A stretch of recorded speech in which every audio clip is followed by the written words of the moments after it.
जय श्रीकृष्ण बालमित्रांनो. आजचा आपली गोष्ट आहे 55वी आणि गोष्टीचं नाव आहे प्रद्युम्नाचा जन्म. तर बघा, आपण मागच्या गोष्टीमध्ये पाहिलं की रुक्मिणी आणि श्रीकृष्णाचा विवाह द्वारकेत थाटामाटात पार पडला आणि त्याच्यानंतर मग 1 वर्षांनीच रुक्मिणीला प्रद्युम्न नावाचा मुलगा झाला.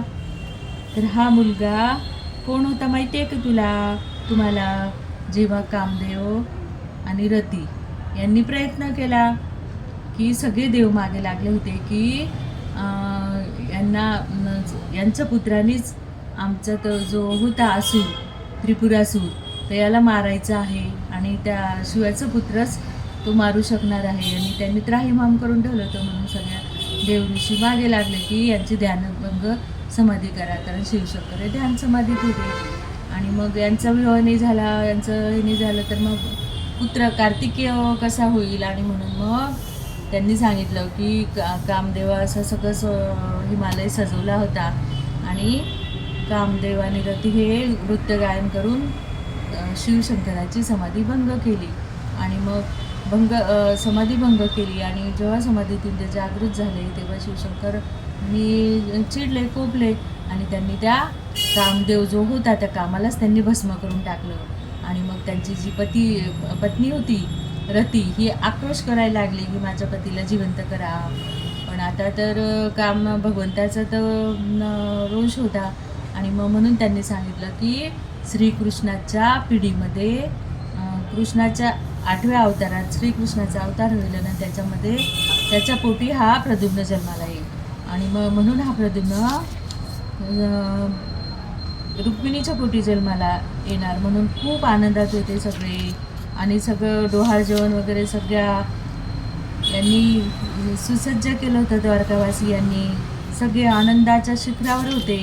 पण झालं काय की जेव्हा प्रद्युम्नाचा जन्म झाला त्याच दिवशी जो शंभासूर नावाचा असुर होता, त्या शंभासूर नावाच्या असुराला माहिती होतं की प्रद्युम्न आपला काळ ठरणार आहे, आपल्याला तो मारणार आहे.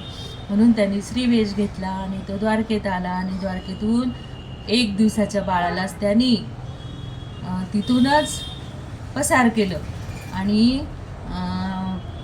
त्याला समुद्रात फेकलं. आणि समुद्रात फेकल्यानंतर तो माशाच्या पोटात गेला. मासा तो विकला आणि तो मासा एका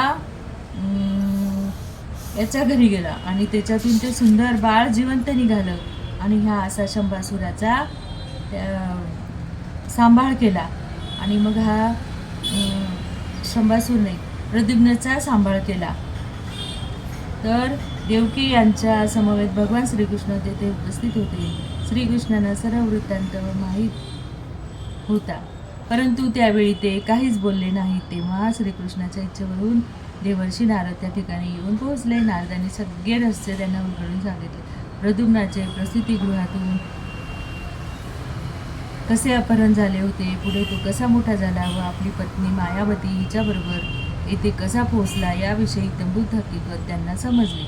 मायावती ही पूर्वजन्मी कामदेवाची पत्नी रती होती हे नारदांनी त्यांना सांगितले. प्रद्युम्नाविषयीचे रहस्य त्यांना समजल्याने ते सर्वजण आश्चर्यचकित झाले होते. प्रद्युम्नाची परत येण्याची त्यांची आशा पार मावळून गेली असतानाच त्यांचा मृत पुत्र त्यांना पुन्हा प्राप्त झाला होता. तो तरुण प्रद्युम्नच असल्याचे त्यांना समजल्यावर त्यांनी मोठ्या आनंदाने त्याचे स्वागत केले.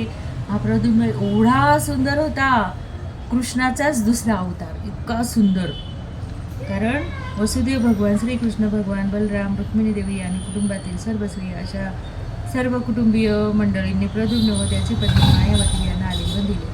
प्रद्युम्न आल्याची बातमी जेव्हा द्वारका नगरात पसरली तेव्हा प्रद्युम्नाच्या पुनरागमनाने आश्चर्यचकित होऊन सर्व नागरिक मोठ्या उत्सुकतेने हरवलेल्या प्रद्युम्नाला पाहण्यासाठी तेथे येऊ लागले. प्रत्येकजण आनंदाचे उद्गार काढीत होता. अहो, मृतपुत्र पुन्हा प्राप्त झाला, यापेक्षा आनंदाची बातमी काय? आणि अशा प्रद्युम्नाच्या मातेने व इतर स्त्रियांनी त्याला श्रीकृष्ण समजले यात काही आश्चर्य नाही, कारण प्रद्युम्नाची शारीरिक लक्षणे तंतोतंत श्रीकृष्णाची जुळत होती हे स्पष्ट होते व त्यामुळे त्याच्या मातेचीही तो श्रीकृष्णच असल्याची समजूत झाली. ती एवढा सुंदर होता प्रद्युम्न, इतका सुंदर. आणि असा हा कृष्ण प्रद्युम्न तिथे भेट